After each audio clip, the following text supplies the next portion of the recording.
BBC کی خبر آپ کے سامنے رکھ دیتے ہیں کہ جو ڈالر کی قیمت میں ناظرین آج کی جو 18 روپے کا اضافہ ہوا ہے، ویسے تو جو بات آ رہی ہے انٹر بینک وہ 285 روپے اور اوپن مارکیٹ 290 سے پلس جا چکا ہوا ہے، لیکن جو اس وقت معتبر ذرائع بتا رہے ہیں کہ ڈالر جو ہے for all practical purposes has crossed ₹300۔ آپ کو مارکیٹ میں آپ کو اگر ڈالر کی ضرورت ہے تو آپ کی جیب میں $1 خریدنے کے لیے ناظرین $300 ہونا چاہیے۔ دوبارہ سے دہرا دیتا ہوں، $1 خریدنے کے لیے $300 ہونے چاہیے، وہ بھی آپ کی بڑی اچھی قسمت ہوگی کہ آپ کو ڈالر مل جائے گا۔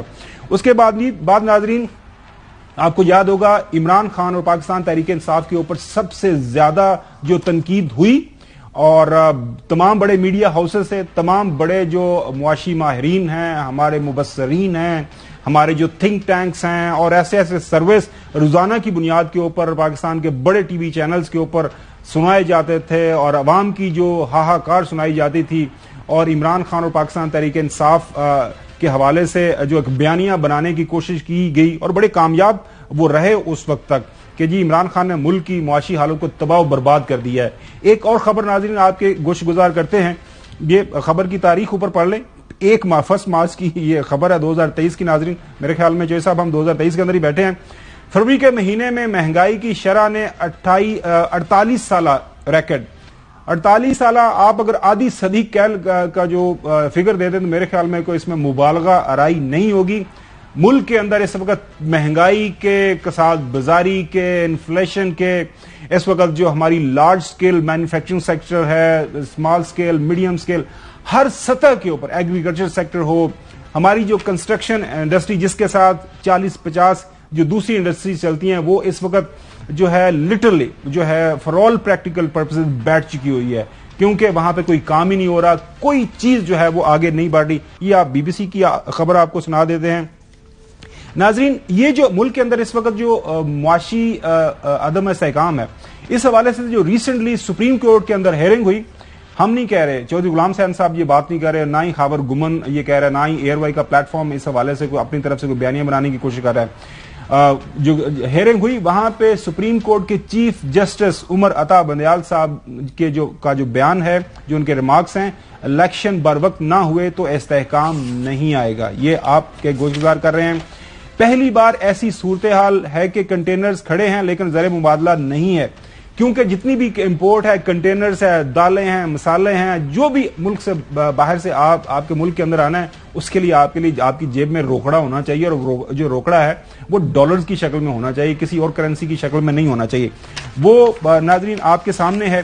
لیکن اس کے بعد بلومبرگ کی آپ جو ایک رپورٹ آپ کو سنا دیتے ہیں، کیونکہ طیب اردوغان جو ہے وہ ہمارے سب کے جو ہے فیورٹ صدر ہیں ترکی کے، جس انداز سے وہ نیچے سے اوپر آئے، پولیٹیکل پارٹی اپنی کو انہوں نے سنبھالا، اپنے ملک کو سنبھالا، ملک کی معاشی حالت کو سنبھالا، وہ کیا کہہ رہے ہیں اس وقت دنیا کا جو ریسنٹ جو ہسٹری ہے، تاریخ ہے، اس کے اندر بدترین زلزلہ جو ہے جو ٹرکی کے اندر آیا ہے، اس وقت کے قریب جو ہے 50,000 سے زیادہ جو ہے وہاں پہ لوگ شہید ہو چکے ہیں اس زلزلے کی وجہ سے۔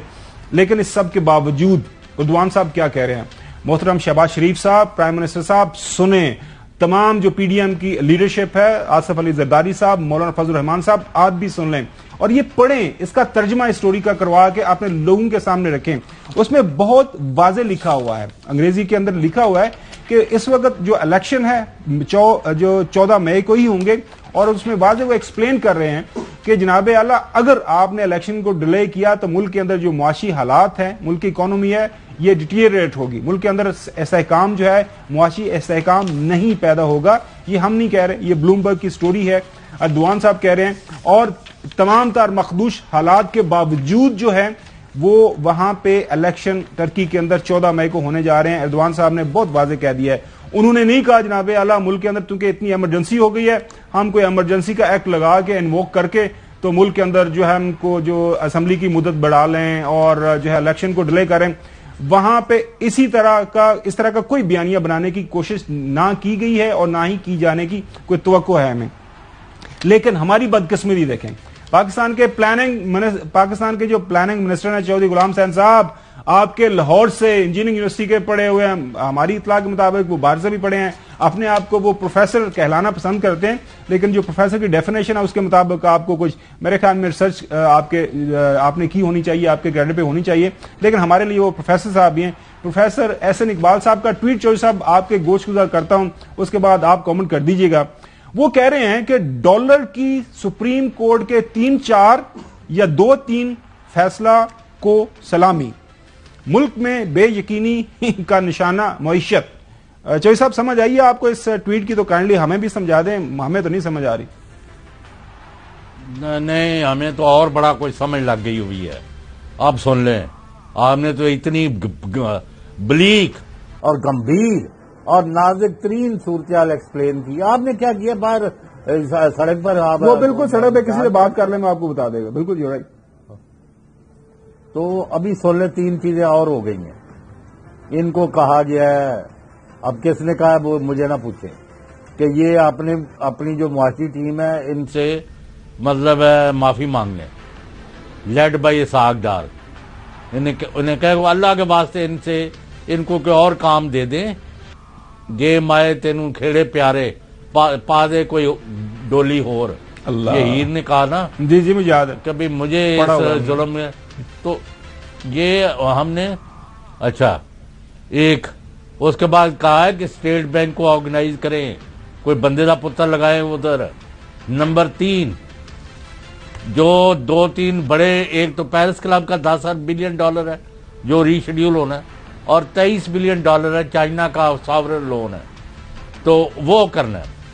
اور اب ہمیں اطلاع یہ ملی ہے, انہوں نے کہا یہ اگر تمام پارٹیاں سائن نہیں کرتی, یہ آپ کو پتا کہ آئی ایم ایف نے بھی پہلے یہی بات کی تھی. بالکل کی تھی. تو ہمارے اوپر ہمارے پاس مت آنا, آپ کو چائے پانی کوئی نہیں ملے گا. آپ بات سمجھ گئے؟ اور ان کی سارا امفسس جو ہے ہم کو بیٹھے رہنے دو. جب چینجز آ جائیں گی سپٹمبر اکتوبر میں کسی ادارے میں, تو اس وقت پھر ہم اوور ٹرن کرائیں گے ججمنٹ, پھر نواز شریف کو ہم اقتدار میں لائیں گے. اس وقت تک الیکشن نہیں کرانے.